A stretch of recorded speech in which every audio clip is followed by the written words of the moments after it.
이 시간 하나님 말씀은 요한복음 15장 1절에서 11절 말씀까지 우리가 함께 한 목소리로 읽도록 하겠습니다. 15장 1절에서 11절까지만 우리 함께 읽겠습니다.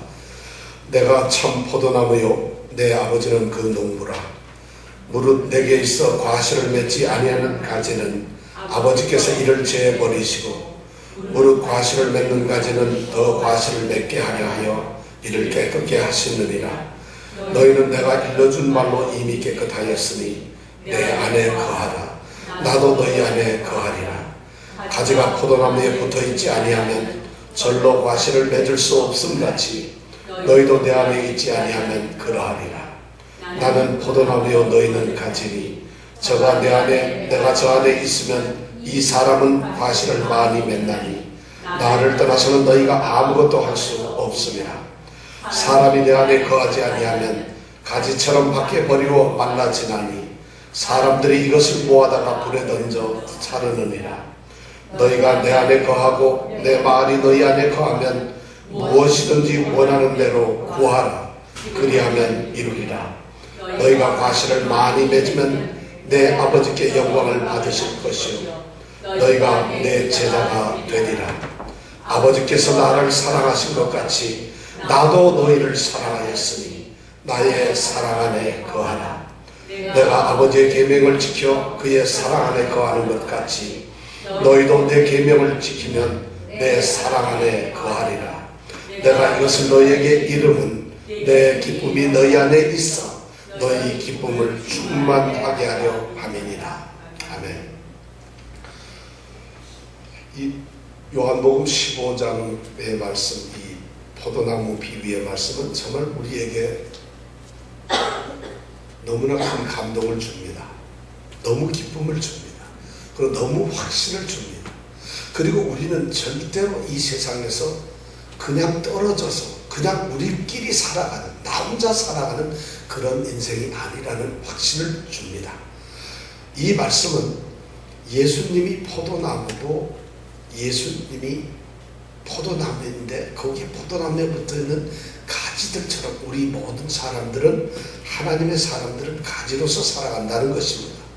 바로 참 포도나무로부터 맺어지는 그 공동체가 지금 예수님을 중심으로 해서 만들어졌다는 것을 우리 예수님은 말하고 있어요.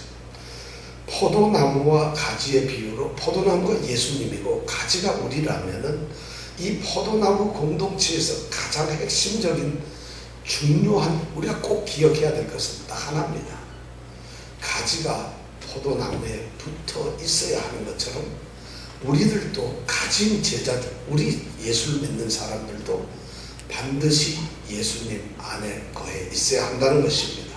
이것을 사실은 말씀하고 싶었어요. 예수님께서 이 참 포도나무 공동체의 말씀을 하시는 이유는 이제 제자들을 떠나서 죽음의 길을 가시는 그 주님께서 너희들이 어떠한 경우에도 내 안에 있어야 한다 하는 것을 예수님께서는 말씀하고 싶었던 것입니다. 가지가 포도나무에 붙어 있어야 열매를 많이 맺습니다. 바로 가지와 같이 살아가는 우리 예수님의 사람들은 예수님 안에 있을 때 우리의 영적 성숙을 이룰 수 있는 우리의 열매를 맺을 수가 있습니다. 가지가 포도나무에 붙어 있지 않으면 가지치기를 해서 잘라버리게 되고, 그럼 그것이 길에 벌어져서 말라지게 되면 사람들이 모아다가 불에 태워버립니다. 예수님 안에 있지 아니하는 사람들은 동일한 운명에 처하게 될 것이라는 것입니다. 바로 이러한 말씀을 통해서 예수님은 너희들은 포도나무를 볼 때마다 어쩌면은 예수님의 이 말씀을 기억하라고 예수님은 우리에게 상기시켜 주고 있습니다.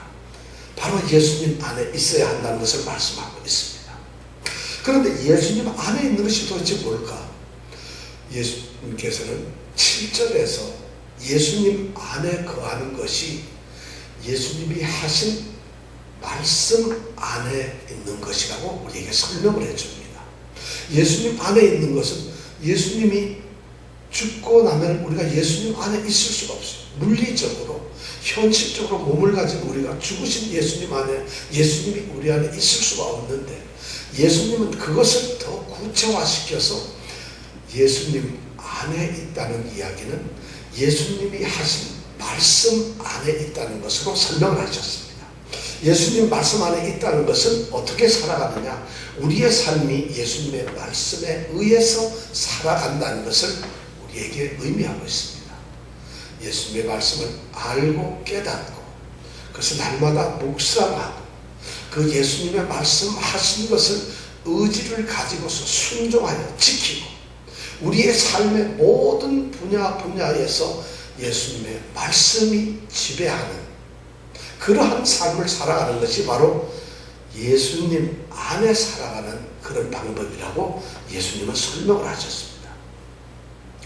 그런데 오늘 이 말씀, 우리가 주로 생각할 말씀이 9절부터 11절에 있는 3계절의 말씀인데, 예수님은 또 다른 예수님 안에 살아가는 삶에 대해서 말씀을 하고 계세요.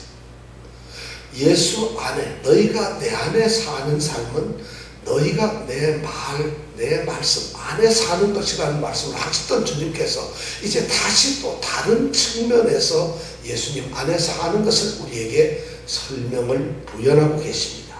그것이 뭐냐면 바로 9절에 나와 있는 말씀입니다. 그것이 뭐죠? 9절을 나같이 함께 읽어볼까요?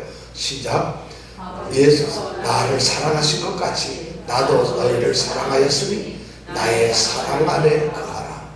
예수님은 예수님 안에 거하는, 예수님 안에서 예수님과 함께 살아가는 삶이 말씀 안에서 살아가는 것이라고 하셨는데, 이제 거기서 다시 한 발자국 더 나가서 자신의 사랑 안에서 살아가는 것이다. 우리가 바로 예수님의 사랑 안에서 살아가는 존재라는 것입니다.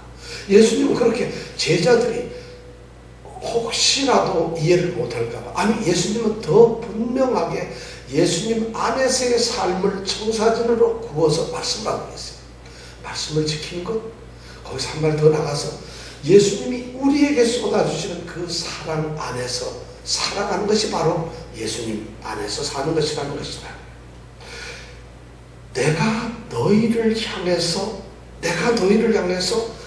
끊임없이 쏟아부었던 나의 사랑 안에 계속해서 머물러 있으라는 말씀. 얼마나 축복되는 말씀인지 모르겠습니다. 여러분들도 예수님의 그 끊임없는 사랑 안에 머물러 있기를 원합니다.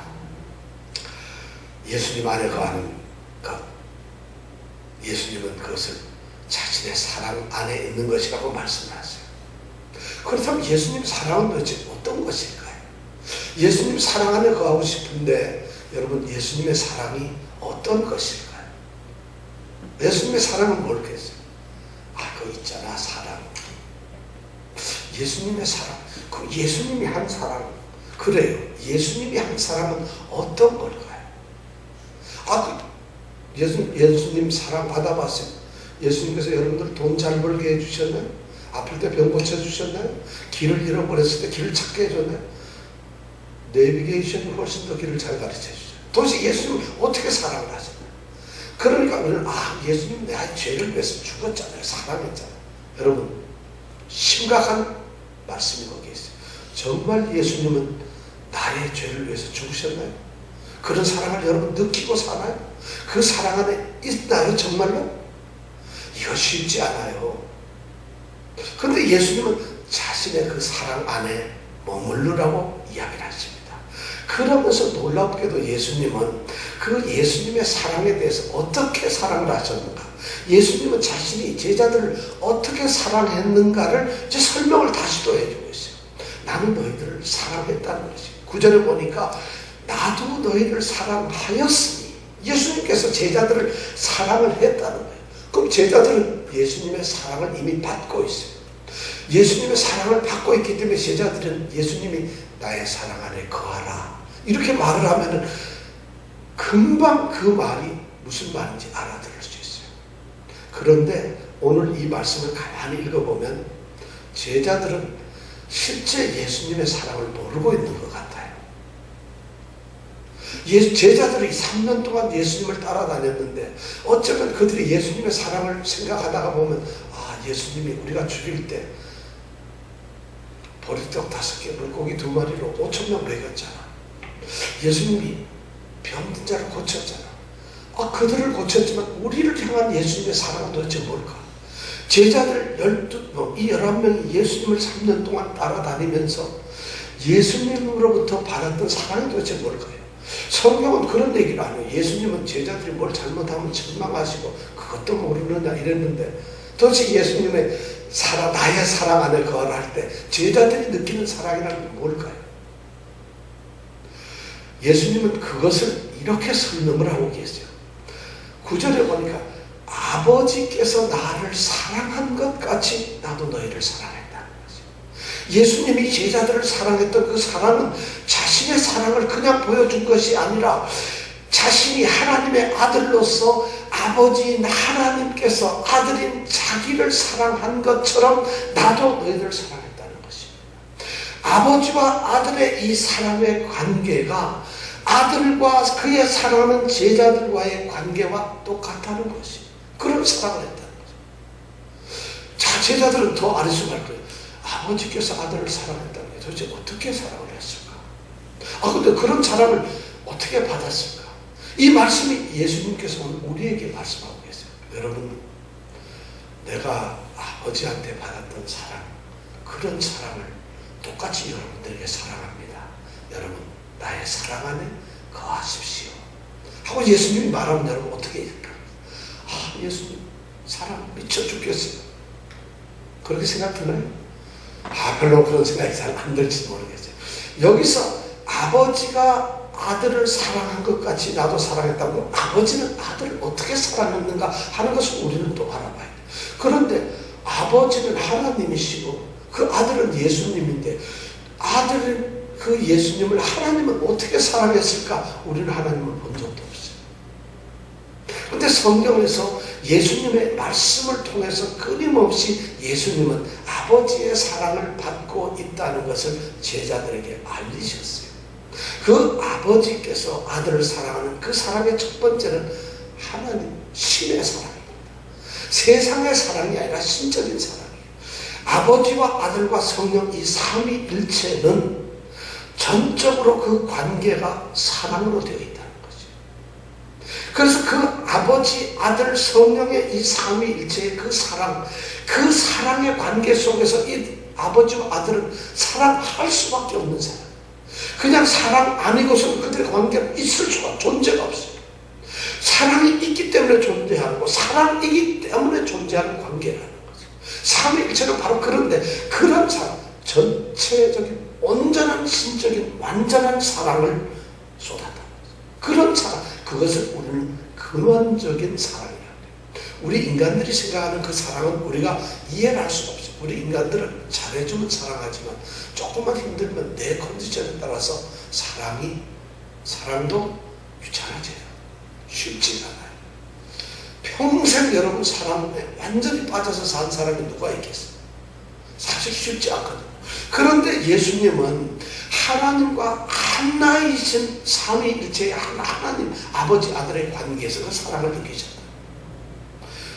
그들의 관계는 바로 사랑이었고 하나님 자신의 본체의 모습은 사랑이었기 때문에 그렇다는 것입니다. 그런 사랑을 예수님은 받고 있음을 느꼈어요. 예수님이 제자들에게 끊임없이 얘기했던 것이 바로 그런 사랑이었다는 거죠. 그리고 예수님은 자신이 하나님의 아들이라고 생각을 하고 있었어요. 그것을 깨닫고 있었어요. 아버지가 아들을 사랑하는 그 본능적인 사랑을 예수님은 느끼고 있었다는 거죠. 그렇다면 바로 그런 사랑으로 예수님께서는 사랑하는 제자들에게 사랑을 쏟으셨다. 아버지의 본능적인 사랑. 물론 어머니들은 그런 어머니 사랑은 없나요 하는데 바로 그런 사랑을 말하는 거겠죠. 저항할 수 없는, 계산될 수 없는, 그리고 어떤 것으로 표현할 수 없는 그런 사랑을, 아버지의 사랑을 쏟았다는 거죠. 그러니까 자연히 이 사랑은 최고의 사랑이 될 수밖에 없죠. 이 세상에서 생각할 수 없는 그런 사랑이, 그것이 바로 아버지가 아들을 사랑한 그런 사랑이라는 거죠.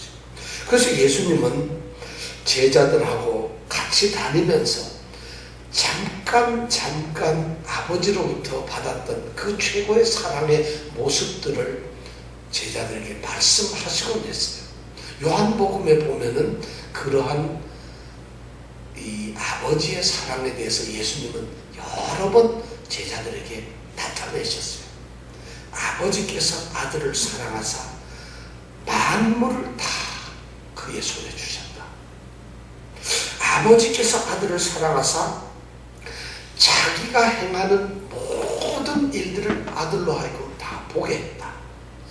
아버지께서 아들을 사랑하사 자신은 아무도 심판하지 않고 전부 다 아들에게 심판을 맡겼다. 아버지께서 아들을 사랑하사 자기 속에 생명 있는 것처럼 아들 속에도 생명을 주었다. 아버지께서 아들을 사랑하사 아버지께서 아들과 함께 계시고 혼자 두시지 아니하셨다. 이건 다 예수님이 하신 말씀이 요한복음에 나와요. 그리고 아버지께서 아들을 사랑하사 십자가의 죽음을 당하게 하셨지만은 다시 그 목숨을 살리시는 사랑을 가지고 있었다는 거죠. 다시 예수님은 그러니까 이제 십자가의 죽음을 앞에 두고 있지만은 다시 살아나신다는 그러한 사랑을 깨닫고 있었다는 거죠. 바로 그런 사랑을 예수님은 느꼈기 때문에 사랑하는 제자들을 향해서 바로 그런 사랑을 내가 느끼고 살았거든. 그런데 나도 너희들을 그렇게 사랑했어. 그러니 너희들이 어디에 있어야 되겠니? 내 안에 있는다는 것은 바로 그러한 사랑 안에 있는 것이라고 말합니다. 자, 그럼 예수님은 그러한 사랑을 어떻게 하셨을까요? 아버지로부터 그런 사랑을 쭉 설명을 하셨는데, 그러면 예수님은 나도 그렇게 사랑을 했다는데 그럼 어떻게 살아요? 우리에게 권세를 주셨나요? 심판의 권세를 주셨나요? 만물을 다 우리에게 주셨나요? 그렇지는 않은 것 같아요. 그러면 아버지께서 그렇게 하셨다면 예수님은 충분히 그런 사랑을 하셨지만 예수님의 사랑은 아버지로부터 받은 사랑과 또 다른 면에서 제자들을 사랑하신 그런 것이 있다는 거죠. 예수님께서 말씀하신 그 예수님의 사랑은 뭐냐면 13장 요한복음 13장 1절에 보면은 예수께서 세상에 있는 자기 사람들을 사랑하시되 끝까지 사랑하셨다는 거죠. 이 끝까지 사랑하셨다고 예수님 스스로가 그렇게 말씀을 하고 계세요. 끝까지 사랑하셨다는 것은 어떤 사랑이에요? 십자가에 죽으셔서 대속적으로 죽어자는 그 죽음의 자리까지 가는 죽음을 통해서 보여주는 그러한 사랑을 하셨다는 것입니다. 예수님의 사랑은 우리가 대표적으로 한 두 가지만 특징적으로 꼽는다면 무조건적인 먼저 베풀었던 은혜적인 사랑이라는 것입니다. 예수님의 사랑은 조건이 없이 먼저 은혜로 그냥 주셨던 사랑이라는 것이에요. 이것이 예수님이 제자들을 사랑하고 우리들을 사랑하는 예수님의 사랑의 방법이에요. 아버지께서 아들을 사랑하는 그 방식대로 그 방법대로 예수님은 똑같이 우리를 사랑하셨는데 그 사랑의 방법이 뭐냐? 바로 무조건적 먼저 사랑을 그리고 우리에게 있어서 그냥 은혜로 주시는 거예요. 이것은 바로 예수님 자신이 신이기 때문에 신이 가지고 있는 아가페의 사랑인 거죠. 어쩔 수가 없는 것이죠. 그분은 그렇게 하실 수밖에 없어요. 사랑을 할 수밖에 없는 거예요. 사랑하시는 분이에요. 그래서 그런 사랑이 갖추기 때문에 그 사랑을 받을 대상이 누구냐가 중요한 것이죠. 사랑이 받을 대상을 어떤 평가를 하지 않아요. 누구든지 사랑을 하죠. 더군다나 그 조건이 사랑하는 사람의 그 대상의 조건을 결정하지 않아요. 돈이 많아야 된다든가 공부를 많이 해야 된다, 성공을 한 사람이라야 된다든가 일반적으로 보통 사람 수준의 이상이 되어야 한다든가 아니면 사회적으로 뛰어난 적어도 3% 이내에 든 그런 사람이어야 된다든가 이런 아무런 사랑의 대상의 조건이 없다는 거죠. 이것이 예수님의 사랑의 특징이에요. 그 다음에 예수님의 사랑의 그 대상이 어떠한 상황에 있든지 그것은 중요하지 않았다는 거죠. 그 사람이 살인을 100명을 했든지 그 사람이 도적질을 하면 도적의 사람이었든지 그 사람이 버림을 받은 사람이든지 그 사람이 지금 너무 심각한 실패에서 좌절해서 쓰러지는 사람이든지 그 사람이 너무 돈을 많이 벌어서 돈에 깔려서 죽을 정도의 부유한 사람이 있는데 그런 상황이 결코 예수님의 사랑에 어떠한 제한이 되지 않았다는 것이죠. 그리고 더 중요한 것은 예수님께서 먼저 사랑을 쏟아부었을 때에 이 사랑을 받은 사람들이 예수님 나를 사랑하는구나, 내가 예수님을 사랑해야지, 그 사랑 반응을 보시고 그 사랑을 받는 그 사람이 어떤 반응을 보이냐에 따라서 반응에 맞게 사랑을 하시는 것이 아니라 사랑하지 않아도 사랑하세요. 바보 같은 사람, 어리석은 사람, 생각할 수 없는 사람, 우리의 반응이 아무런 관계가 없어요. 그래서 우리는 이 사랑을 무조건적이고 먼저 쏟아부어지는, 그냥 일방적으로 주시는 그런 사랑, 예수님께서 바로 그런 사랑을 하신다고 이야기를 하고 있어요. 그런데 이 사랑은 그렇게 해가지고 결국 이 사랑이 목적하고 있는 목적이 있어요. 그 사랑을 그냥 쏟아주는 것이에요. 우리로 하여금 그래서 가난한 자를 부자로 만들어줘야 되겠구나, 정말 공부를 못한 사람을 천재를 만들어가서 H대학, Y대학을 들어가게 해야 되겠구나 하는 것이 아니라는 것이에요. 이 사랑을 쏟아주시는 그 사랑의 최종적인 목적은 생명을 주는 것이에요. 구속을 시키는, 그 사람이 죄 가운데 있어요. 이 세상의 모든 사람들이 다 죄인이고 형편이 없어요. 그런데 그들을, 죄인 가운데 있는 사람들을 죄에서 덜렁들어서 건져내죠. 죄로부터 건져내요. 우리는 죄인들이라고 성경은 말하고 있어요. 그런데 거기서 건져내가지고, 그래서 죄인이 받아야 될 죄의 대가, 값을 절대 치르지 않고 자신이 대신 치러버렸다. 그래서 우리로 하여금 이제 죄인이 안 되는 의인이 되게 만들어주시고 거기에다가 자신의 생명을 넣어주셨다. 이것을 우리는 구원이라고 말을 합니다. 영생이라고. 나 구원받았다 하는 이 말은, 여러분들, 내가 구원을 받았다고 하는 것은 예수님의 사랑을 내가 받았다는 것입니다. 예수님의 사랑 안에 있다는 것입니다. 예수님 사랑 안에 있다는 것이 바로 구원받은 것이었다면 구원이란 뭘까요? 예수님이 일방적 사랑을 통해서 우리를 절대로 죽음의 길, 영원한 멸망의 길로 가지 않고 우리를 죄에서 건져내고 자신의 생명을 우리에게 주셨다는 거죠. 이 생명은 바로 영원한 영적인 생명이죠. 그래서 로마서 5장 6절에서 10절에 보면 예수님께서는 이렇게, 우리가 예수님을 사랑할 수도 없고 우리 자신을 죄로부터 건져낼 수도 없고 우리 자신이 어떻게 해야 할지를 모르는 그렇게 무기력한 상황에 있을 때 자신이 사랑을 받았다는 것입니다. 또한 더 말씀하시기를, 우리가 예수를 섬기고 하나님을 경배하고 하나님을 섬기는, 하나님을 믿는 자로서, 예배하는 자로서 살아가고 있을 때 우리를 사랑했던 것이 아니라 전혀 그런 경건함이 없는 그런 모습을, 정말 어쩌면 불의한 존재가 있을 때 사랑을 쏟았다고 얘기하고 있어요.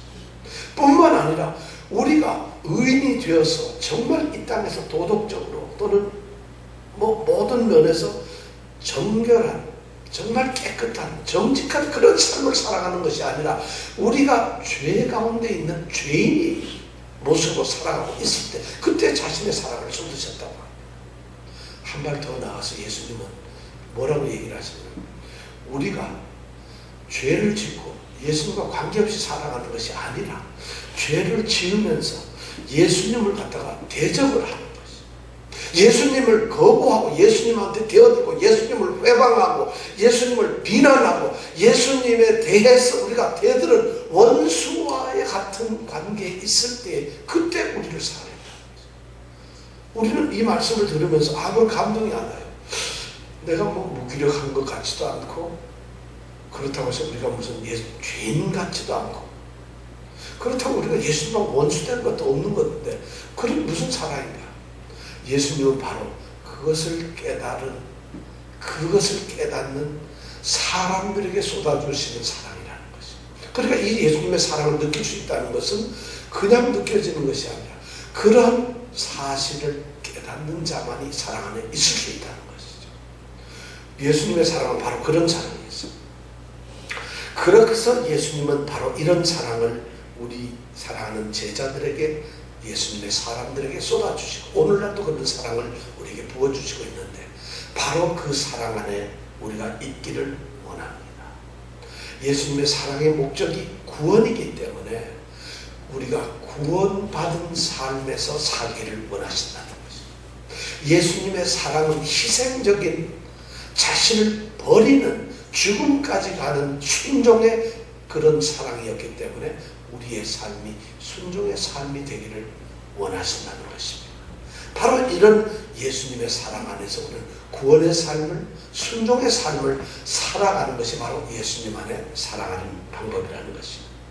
자, 그렇다면 매우 중요한 것은 그런 예수님 사랑 안에 살고 싶어요. 정말 구원받은 그런 삶을 살고 싶어요. 그리고 순종, 예수님처럼 희생적이고 죽음까지 갈 수 있는 그런 사랑 안에서 살고 싶어요. 그런데 예수님 그런 사랑 안에 살려면 어떻게 해야 합니까? 우리가 그런 사랑 안에 살려고 하면 여러분 예수님 사랑 안에 살고 싶죠. 어떻게 하면 여러분 예수님 사랑? 내가 이웃을 막 사랑해야지. 그런다고 해서 내가 자선 사업을 한다고 그런다고 해서 우리가 예수님 사랑 안에 살아가는 것은 결코 아닙니다. 우리가 사실 예수님 사랑 안에 산다는 것은 예수님이 나의 사랑 안에 거하라 이렇게 말씀하니까 얼뜻 생각하면 이 사랑이라는 것은 성경에 너무 아주 보편적인 이야기고 그리고 사랑 안에 거해야 된다는 것은 너무 당연한 이야기이기 때문에 우리는 아무 생각 없이 받아들이는데 주님께서는 바로 제자들에게 나의 사랑 안에 거하기 위해서는 어떻게 해야 하는가를 말씀하고 계세요. 그것이 바로 뭐냐면 10절에 있는 말씀이에요. 다 같이 10절 같이 읽어볼까요? 시작. 내가 아버지의 계명을 지켜 그의 사랑 안에 거하는 것 같이 너희도 내 계명을 지키면 내 사랑 안에 거하리라. 내 사랑 안에 거하기 위해서는 어떻게 해야 돼요? 어떻게? 내 사랑 안에 거하려고 한다면 내 계명을 지켜야 된다. 너희가 내 계명을 지키면 내 사랑 안에 거하게 될 것이다. 그러니까 예수님 사랑 안에 거하게 되려면 예수님 사랑합니다 이렇게 가도 되는 게 아니에요. 예수님 나 사랑해요 하고 기도를 12시간 하면서 눈물 콧물 막으려고 예수님 나 사랑해요 해서 이러고 지쳐있어요. 그럼 예수님 사랑하는 거 그게 아니라는 거죠. 교회 나와서 너무 열심히 살면서 막 봉사하고 아침 10시에 나와가지고 저녁 5시까지 교회에서 막 정신없게 일하고 그리고 집에 가면서 나 오늘 예수님 엄청나게 사랑했거든. 내가 예수님 사랑 안에 있다. 그게 아니라는 거죠. 예수님께서 오늘 자신의 사랑 안에 거하는 것을 제자들에게 지금 11명이 지금 이렇게 있잖아요. 빽뚱멀뚱 예수님 보고 있는데 예수님 그들을 향해서 뭐래요? 내 사랑 안에 거하는 것은 내 말을 지키는 것이야. 간단하게 얘기하면 그것이 우리가 쉽게 얘기하면 이게 아버지가 아들을 사랑하는 아들이 말잘을 들을 때잖아요. 하도 말 잘하는 우리 유도 선생님 어때요? 해광이가 제일 이쁘죠. 아들 셋 중에서 그죠? 말 제일 잘 들어요. 해광이. 요놈은 얌전해요. 그리고 아버지 말 제일 잘 들어요. 첫째하고 셋째는 말은 예 하는데 잘 안 들어. 사람이 말 잘 들으면 이뻐요. 이정은 집사님은 지금 딸이 2명 있는데 말 잘 듣는 딸이 더 이쁘잖아. 그죠? 나의 계명을 지키면은 내 사랑 안에 가는 거야. 예수님이 너무 단순하게 내 말 잘 들으면 나 너 사랑하는 거야. 자, 그러면 예수님한테 사랑을 받으려면 우리가 어떻게 해야 돼요? 말 잘 들어야 돼요. 예수님의 계명을 지켜야 돼요. 근데 계명을 안 지키면서 예수님 사랑해요, 사랑해요. 예수님 우리의 속을 다 보고 계세요. 그거 거짓이다. 그것은 아니라는 것이죠. 예수님이 답을 아주 분명하게 돼. 내 말 잘 들어. 그럼 내 사랑 안에 있는 거야. 자, 예수님 안에 사랑 안에 거하는 것을 구체적으로 예수님은 아주 분명하게 얘기했습니다. 그게 뭐냐면 나를 사랑하는 것, 나의 사랑 안에 거하는 것, 나의 사랑을 받을 수 있는, 내가 사랑을 온통 쏟아낼 수 있는 그 사랑 속에 갖는 사람은 바로 내 계명, 내 말 안에서 내 말을 지키는 것이야. 왜냐하면은 내가 아버지한테 사랑을 받았어. 아버지께서 나를 사랑할 것 같이 나도 너희를 사랑했는데, 아버지께 내가 사랑을 받은 것처럼 나도 너희를 사랑했는데, 아버지께서 나를 왜 사랑했는 줄 아느냐? 10절에 보니까 내가 아버지의 계명을 지키고 그의 사랑 안에 거했다. 내가 아버지의 계명을 잘 지켰더니 아버지께서 나를 사랑하신다. 똑같이 내가 너희를 사랑하는 것은 너희들이 내 말을 지켜야만 된다. 이런 논리를 예수님께서 말씀을 하고 있습니다. 정말 예수님의 이 계명을, 예수님께서 아버지의 명령, 아버지의 계명을 지키는 것, 이런 것 정말 한 번 거역하지 않는 철저한 순종의 행위였습니다. 예수님은 다니면서 제자들은 그렇게 말하면 금방 알아들었어요. 왜냐하면 예수님은 끊임없이 제자들에게 내가 하는 말은 내 말이 아니라 아버지의 말이다. 내가 행하는 일은 내가 하고 싶고 내가 생각해서 하는 것이 아니라 아버지께서 내게 주신 행동이다. 나는 내 스스로 말하지 않는다. 모든 것을 아버지께서 나를 이 땅에 보내셔가지고 나로 하여금 이 땅에서 구원의 일을 가게 하셨는데 이 일 자체 모든 것이 조합 세트로 완전히 아버지의 일이라는 것이죠. 나는 더 이상 생각할 필요도 없고 나는 더 이상 아무것도, 아버지께서 주시는 말씀 그대로 하고 아버지께서 주시는 행동 그대로 하고 아버지가 계획하고 목적하셨던 그 일을 그대로 하는 것이라는 것이죠. 이런 철저한 순종, 사실 이건 쉽지 않아요. 예수님이 그렇게 말할 때는 본래 예수님은 하나님과 똑같은 분이에요. 동등하신 분인데 그걸 포기해버리고 오셨잖아요. 그리고는 오히려 오셔가지고 하나님께서 사랑하는 아들로서 세상에 보내셔서 너는 이 세상에 우리를 거역하고 가장 나쁜 죄 가운데 빠져서 죽을 수밖에 없는 그 죄인들을 향해서 너는 십자가에 죽어라. 이것이 하나님의 계획이었는데 주님께서는, 예수님은, 그 아들은 그 계획을 그대로 하셨다. 철저한 순종이라는 십자가의 죽음, 그 굴욕, 고통, 그 쓰라림을 전혀 말씀 없이 그대로 받아들이신다는 것이 완전한 순종을 보이셨던 것이 바로 예수님이었어요.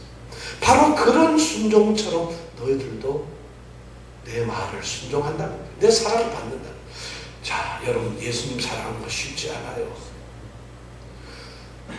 예수님은 뭐 하나님이시니까 아버지 계획을 죽기까지 해도 그건 뭐 되지만 우리가 예수님 말씀 그렇게 다 들으시면 여러분 예수님 말씀 계명 얼마나 들어요? 한 5% 듣나요? 정직하게 얘기하세요. 5% 듣는 사람 속으로 네 하고 대답하세요. 한 2% 듣나요? 솔직히 없어요. 우리가 육신의 부모로서 부모님의 말씀은 한 50%만 들으면 효자 났어. 근데 예수님께서는 내 사랑 안에 가면 내 말 잘 들어야 돼. 나의 계명을 지켜야만, 그래야 내 사랑 안에 있다는데 여러분 사랑 안에 있고 싶어 죽겠는데 계명은 지키기 싫어요. 잘 안 지켜져요. 예수님 잘 안 지켜져도 그래도 사랑하셔야 되잖아요. 예수님이 그렇게 말씀을 안 하셨어요. 사랑 안에 거하려면 내 계명을 지켜야만 된다. 다른 방법을 안 써주셨어요. 예수님이 왜 예수님은 이렇게 제일 어려운 걸 하셨을까요? 그런데 우리는 지난주에 생각했어요. 내 말이 너희 안에 너희가 내 안에 거하고 내 말이 너희 안에 거하면 어떻게 해요? 무엇이든지 원하는 대로 구하라. 그러면 내가 이루리라. 바로 그거 말씀을 이룰 수 있는, 구하기만 다 이루어주시는 안전장치까지 주시면서 내 말을 들으라. 그런데 우리는 그 안전장치라고 기도하는, 그 구하라고 하는 그걸 갖다가 예수님의 사랑 안에 거하기 위한 계명을 지키는데 그것을 구하는 것이 아니라 자기 몸뚱아리, 성공, 성취, 소유, 그 다음에 뭐 이런 것 때문에 자꾸 구하니까 정작 예수님의 사랑 안에 거할 수가 없는 거예요. 사랑 안에 거하지 않으면서 예수님 사랑 좀 쏟아주세요. 되겠습니까? 이게 사실 논리적으로 말이 안 되는 거예요. 예수님은 분명하게 얘기를 하고 계세요. 사랑 안에 거하려면 나의 계명을 지켜야 돼요. 사실 이 순종, 계명을 지키는 순종과 사랑은 이건 동전의 양면같이 다 철저하게 붙어있는 거예요. 이건 떨어지면 떨어질 수가 없어요. 순종과 사랑은 아주 서로가 의존이 되어가지고 이건 어떻게 하면 사랑만 할 수도 없고 순종만 할 수도 없는 것이, 사랑과 순종 같이 있는 것이. 사랑을 하는 자는 무조건 순종하게 되어 있어요. 순종을 하는 것은 다시 말하면 사랑하는 것이 사실. 여러분 사랑 안 하면서 순종할 수 있는, 물론 강압에 의해서 하는 건데 지금 그런 사랑이 안 되는 것이잖아요. 사랑은 순종으로부터 나오는 것이. 순종을 하기 때문에 사랑이 시작되는 것이에요. 그렇지만 순종을 하게 되면은 내가 우리 주님을 사랑합니다는 것을 확증시켜버려요. 내가 순종을 하는 순간 나 사랑해요 할 말할 필요도 없어요. 주님 내 사랑의 모습을 보세요 할 필요가 없어요. 주님의 말씀의 계명을 순종하는 그 순간 이미 주님께 대한 사랑 주님이 확증을 시켜요. 아 사랑하는구나 알고 계신다. 제자들은 바로 이런 예수님의 모범적인 아버지에 대한 계명을 철저하게 순종하셨던 그런 본을 보였던 것처럼 그렇게 순종을 해야만 한다는 것을 지금 예수님은 말씀하고 계세요. 이것이 바로 참 포도나무 공동체에서 포도나무이신 예수님, 그 가지인 우리가 예수님 안에 붙어있다. 가지가 포도나무에 붙어있다는 것은 바로 이 포도나무 가지인 줄기인 이 예수님, 나무인 예수님 안에 우리가 그 사랑 안에 있어야 된다는 것이죠. 그래야만 우리가 살아갈 수 있는데 이러려면 우리가 말씀을 순종해야 된다. 오늘 그 말씀을 하고 있습니다. 이미 14장에서 우리는 이 내용을 예수님께서 말씀하셨던 걸 기억하십니다. 14장 15절에 보면 너희가 나를 사랑하면 나의 계명을 지키리라. 너희가 나를 사랑하면 나의 계명을 지키리라. 사랑하기 때문에 14장 21절에 가면 더 구체적으로 하죠.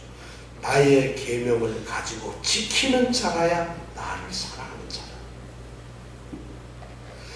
그렇게 하면 나도 아버지께서도 그들을 사랑할 것이고 나도 그들을 사랑해서 자신을 그들에게 나타내리라. 이것이 14장 21절에 나의 계명을 가지고 지키는 자라 나를 사랑하는 자라. 자, 이런 말씀이 왜 우리에게 안 들어왔을까요? 왜 이런 말씀이 우리에게 그렇게 어렵게 느껴지고 아니 이런 말씀이 성경에 이렇게 기록되어 있는데 여러분 예수님을 사랑하는 것, 사랑 안에 거하는 것이 다시 말해서 예수님 계명을 지키는 것이다. 여러분 이런 말씀 안 들어보셨어요? 이 성경 요한복음의 이 포도나무 비유는 15장은 너무 많은 설교 너무 많이 들었어요. 내용인데 이런 말씀 안 들어보셨어요?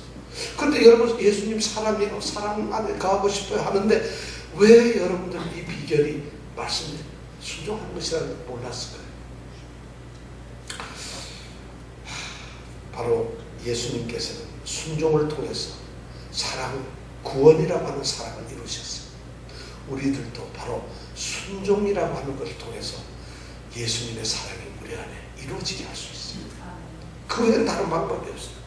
자, 그렇다면 그렇게 사랑을 하고 우리가 순종을 해서 예수님 사랑 안에 있게 되면 예수님은 자꾸 자기 사랑 안에 거하라고 얘기라고 했어요. 내 말을 순종해서 제발 내 사랑 안에 있어라. 그럼 사랑 안에 있으면 뭐가 생길까요? 여러분? 뭐가 생길까요?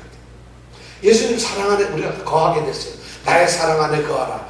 나의 계명을 지키면 나의 사랑 안에 거하리라. 이렇게 말씀하셨는데 그 지키면 사랑 안에 계명을 지켜서 예수님 사랑 안에 거하게 되면 여러분들이 뭐가 생길 것 같아요? 11절 한번 같이 읽어볼까요? 시작. 내가 이것을 너에게 이름은 내 기쁨이 너희 안에 있어 너희 기쁨을 충만하게 하려 합니다. 기쁨을 충만하게 한다. 이 사랑 안에 가면 돈이 생길 줄 알았는데 돈 얘기가 아니라 기쁨이 넘친다. 나 기쁨 없어도 되니까 돈에 깔려주고 싶습니다. 난 기쁨 예수님 그 혼자 다 가지시고 그냥 나는 좀 아들 공부 좀 잘하고 우리 남편 좀 건강하고 돈도 좀 벌고 난 그 세계 여행도 좀 다니고 그래서 어떡하죠? 그래서 천국 갈 수 있을 것 같아요 여러분. 그래가 어쩌다 예수님께서는 지금 너무 중요한 얘기를 하고 있어요. 내 기쁨이 너희에게서 너희 기쁨을 충만하다. 내 기쁨 너희 기쁨을 얘기하는데 자신이 내가 지금 자꾸 이런 말을 하는 이유는 내가 이것을 너에게 이루면 내가 자꾸 이렇게 말하는 이유는 딱 하나다. 내 기쁨을 너에게 주려고 한다. 저는 여기서 좀 멍해집니다. 지금 예수님은 무슨 기쁨을 가지고 계신가? 지금 예수님은 제자들 앞에서 지금 12시간 이내에 로마 군인들한테 끌려가가지고 십자가에 달려서 죽습니다. 예수님 그것을 알고 있어요. 죽음을 바로 눈앞에 두고 있는 그 예수님이 제자들을 향해서 내 기쁨을 너희에게 준다. 여러분 그 기쁨 받고 싶으세요? 예수님은 도대체 무슨 기쁨을 가지셨는데 죽음 직전에 있어 죽음을 앞에 둔 그 처절한 순간에 사랑하는 제자들 안에서 나의 사랑 안에 가라. 내가 내 기쁨을 너희에게 주겠다고 말씀을 한다고 했어요. 무슨 기쁨입니까? 예수님은 도대체 죽음이 두렵지도 않아요. 죽음이 괴롭지도 않아. 죽음이 슬프지도 않아. 죽음이 정말 너무 힘든 그런 과정이라는 걸 모르시는 건가? 그리고 기뻐하신다는 건가? 예수님은 그분은 죽음을 부끄러워하지도 않으셨어요. 힘들어하지도 않으셨어요. 왜냐하면 기꺼이 죽음이 자발적으로 순종하는 죽음의 길을 갔어요. 왜냐하면 그것이 하나님의 뜻이기 때문에. 아버지께서 자기를 사랑하셔서 자기를 이 땅에 보내신 너는 모든 사람들의 대성물로 세상의 인류를 구원하기 위해서 너는 보내질 것이고 그 일 때문에 너는 가서 십자가에 죽어야 된다는 것이 아버지의 뜻이었다. 그럼 이분 아버지 사랑 안에 있으려면 어떻게 돼요? 아버지의 계명을 순종할 수밖에 없어요. 그러니까 계명을 순종해야지만 아버지의 사랑 안에 있고 아버지 사랑 안에 있어야만 주님께서는 기쁨이 있는 것이에요. 그 순간에 기쁨이 있어요. 그런 기쁨이 바로 우리에게 있어야 된다.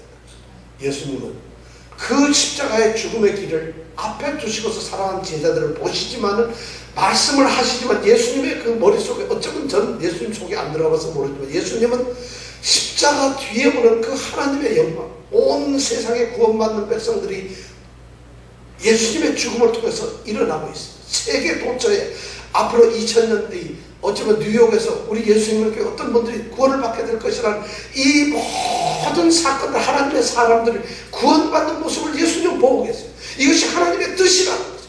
그 뜻을 위해서 내가 십자가에 죽는다는 거죠. 그러니까 예수님은 그것이 기쁠 수밖에 없다. 목적을 위해서 하나님의 말씀을 그대로 자신이 희생됨으로써 그것이 성취되는 이룩되는 그런 구원의 모습을 보시면서 기뻐하신다. 이것이 진정한 기쁨이에요. 이 기쁨이라고 하는 것은 인간의 기쁨이 아니라 신적인 기쁨. 기쁨이라는 것이 말이죠. 여러분들 하나님께만 있는 것이에요. 우리 인간에게는 기쁨이 없어요. 인간은 기쁨이 있는 것이 아니라 뭐가 있냐? 쾌락이 있습니다. 실제로 기쁨이란 하나님께서 친애에 속해진 것이에요. 그렇기 때문에 기쁨은 하나님이 주셔야만 우리에게 있는 것이 바로 기쁨이라는 거죠.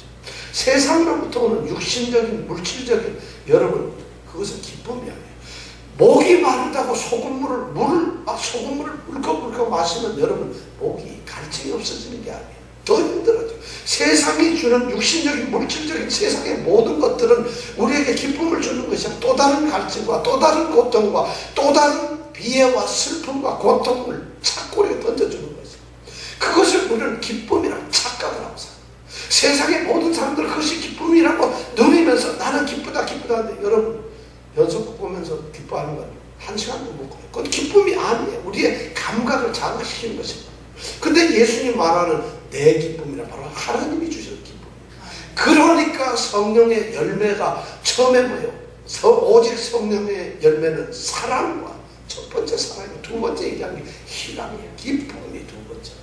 사랑, 예수님 사랑 안에 받게 되면 성령의 열매로 사랑이 우리가 되게 될 것이고 그럼 그 예수님 사랑 안에 있으면 그 다음에 이루어지는 게 뭐예요? 기쁨이에요. 기쁨이라는 것이. 그런 게 바로 예수님의 기쁨이라는 거예요. 이 기쁨은 인간들처럼 외부 환경에서 주변에서 들어오는 것이 아닙니다. 세상의 기쁨들은 외부 환경에서 줘요. 내가 무엇을 소유하게 되었다. 또는 내가 어떤 일을 이루어 성취를 했다. 내가 경쟁관계에서 승리를 했다.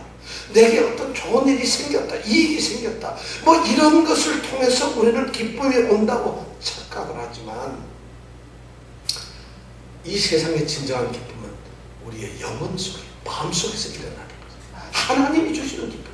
이것이 바로 뭐냐면 구원을 받았다는 감격의 기쁨이라는 것입니다. 예수님 사랑 안에 있다는 것은 구원을 받았다는 것이죠. 그렇다는 그 구원을 통해서 나는 기쁨, 이것이 바로 진정한 기쁨이라는 것입니다. 그런데 이런 기쁨을 가지게 되면은요, 세상의 기쁨은 가져야만 기쁜데 이 구원의 감격을 가지고 있는 이 기쁨을 소유한 예수님의 기쁨, 바로 예수님이 성취한 그 구원의 감격적인 그 기쁨을 소유한 사람들은 고통이 오는데도 기뻐해요. 고난이 다가오는데도 기뻐해요. 돈이 없어 죽게 있는데도 기뻐해요. 마음속으로 솟아나는 기쁨이 있다. 샘솟는 기쁨이 있다. 내 몸이 아파서 고통을 당하는데 아우 죽겠다 하면서 내 몸이 기뻐해요. 다만 이뿐이라 우리가 환난 중에도 즐거워하는 We also rejoice in our sufferings. 우리의 고난들에서도 기뻐한다. 죽음의 길을 가는 그 순간에도 이 기쁨은 기쁠 수밖에. 바로 이 기쁨을 준다는 것이죠. 여러분, 이 기쁨을 누리지 않겠습니까? 이 기쁨을 여러분 아세요? 알 수가 없어요. 세상적인 눈을 가지고 세상에 빠져있는 사람, 아무리 인간적 사랑을 받아도 그 사랑은 이런 기쁨을 줄 수가 없어요. 주님께서 말씀하는 것은 그렇게 했을 때 바로 사랑 안에 거하게 될 때 그때 우리에게 쏟아주시는 것이 자신의 기쁨, 우리의 기쁨을 충만하게 합니다. 그 기쁨이 있게 되면 그런 사람을 히브리서는 뭐냐, 세상이 감당을 할 수가 없다. 여러분, 구원받은 것보다 더 큰 게 없어요. 그런 것을 한 사람은 감당을 못해요.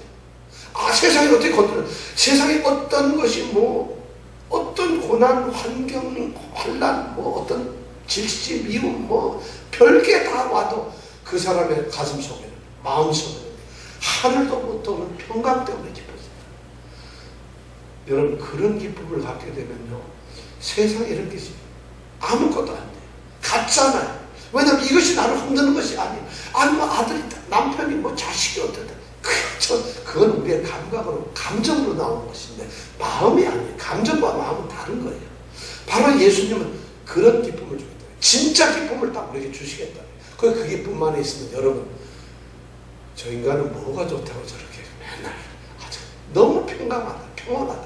저는 그런 기쁨이 예수님으로부터 주어진다는 것입니다. 예수님께서는 바로 십자가의 죽음을 눈앞에 두고서도 그렇게 구원받는 백성들이 하나님 앞으로 몰려오는 하나님의 뜻이 이루어지는 그것을 보니까 기쁘셨던 거예요. 제자들은 그 일을 주님께서 기꺼이 하시면서 그런 사랑을 쏟아주었기 때문에 이제 내가 구원을 예수님을 통해서 이룰 수 있겠구나 하는 구원의 순간이 나에게 왔구나, 구원을 내가 얻었구나 하는 그것 때문에 얻는 기쁨이 생겨요. 서로가 기쁨이 생기는 거죠. 그러니까 내 기쁨이 너희에게 있어 너희의 기쁨을 충만케 한다는 것이 바로 그런 거라. 예수 믿는 사람들 이 기쁨이 있기를 원합니다. 아니, 이 기쁨이 있기를 원하는 게 아니라 있어야 돼요. 만약 없다면 죄송합니다만 여러분, 사랑 안에 있질 않아요. 왜냐하면 계명을 안 지켰기 때문에. 이거 심각한 문제죠. 자, 결론을 냈습니다. 예수 안에 거하는 것은 바로 예수님 사랑 안에 거하는 것입니다. 이 사랑은 구속적인 사랑이고 희생적인 순종의 사랑입니다. 예수님 사랑 안에 거하려면 오직 한 길, 그분의 계명을 순종하는 것밖에 없습니다. 그래서 12절에 보면 예수님 뭐래요? 내 계명이 무엇냐 하는 것을 얘기하고 있어요. 내 계명은 곧, 12절에 보니까 한번 같이 읽어보겠습니다. 시작. 내 계명은 곧 내가 너희를 사랑하는 것 같이 너희도 서로 사랑하라 하는 이것이니라. 예수님의 계명을 지켜야만 사랑 안에 거한다면 예수님의 이 말씀을 보니까 자신의 계명이 뭐예요? 자신이 사랑하는 것처럼 너희도 서로 사랑하라는 이것이 계명이에요. 그것을 지키면 우리에게 뭐가 있다? 기쁨과 있고 우리가 진짜 예수님 사랑 안에 거한다. 그래서 교회 예수님의 사람들의 공동체는, 이 참포도남 공동체는 사랑으로 이루어지고 서로가 사랑을 해야 해요. 지금 그 말씀을 예수님 하고 계십니다. 서로 사랑할 때 예수님의 사랑에 거할 수가 있습니다. 참포도남 공동체의 가장 중요한 관계의 에센스는 사랑입니다. 이 사랑 안에 거하는 것을 말씀을 통했습니다. 이 사랑이 우리에게 충만하시기 바랍니다. 서로 사랑하십시오. 기도하겠습니다.